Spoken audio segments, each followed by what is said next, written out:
હે બડીઝ, તમને હું દરિયે લઈ ગઈ, ગામડે લઈ ગઈ, મંદિરે લઈ ગઈ, તો હાલો આજે હોસ્પિટલે લઈ જાઓ.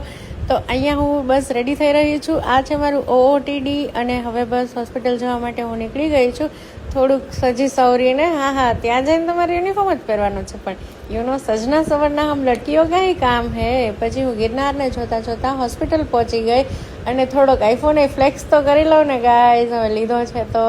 પછી અહીંયા આવીને મેં મસ્ત ટ્રોલીનું ડસ્ટિંગ કરી દીધું. પછી આ બધા ઇન્જેક્શન્સ ફિલઅપ કરી દીધા, કેમ કે ઇમરજન્સી પેશન્ટ આવે તો આપણે ભાગાભાગી ના કરવી પડે એટલા માટે. પછી જે ઇન્જેક્શન્સ કબાટમાં ખૂટી ગયા હતા એ બધું મેં ફિલઅપ કરી દીધું. અને તમે લોકો જેમ તમારો કબાટ મસ્ત ઓર્ગેનાઇઝ હોય ને એ જોઈને ખુશ થાઓ ને, એમ અમે નર્સિસ લોકો અમારા ઇન્જેક્શનના કબાટ ભરેલા હોય ને એ જોઈને ખુશ થાય. પછી એક હાર્ટ એટેકવાળું પેશન્ટ આવ્યું હતું, તો એના સેમ્પલ કલેક્ટ કર્યા, એને થ્રોબોલાઇઝ કરવાનું હતું, તો અલ્ટીપ્લેસ ઇન્જેક્શન આપ્યું. પછી એ બધું રેડી કરી અને હું ફ્રી થઈ મસ્ત એ બધું કામ પતાવીને પછી મેં અહીંયા ET ટ્યુબ અને RT ટ્યુબ માટે થોડીક પટ્ટીઓ કટ કરી. એ બધું કરીને હું બહુ એક્ઝોસ્ટ થઈ ગઈ હતી. અને પછી જવા ટાણે અમારે એક પેશન્ટ આવી ગયું હતું, દાદાનો સ્વેગ અલગ હતો. પછી હું નાઇટ સ્ટાફને ઓવર આપીને ઇવનિંગ શિફ્ટમાંથી રજા લઈને ઘરે જવા નીકળી ગઈ.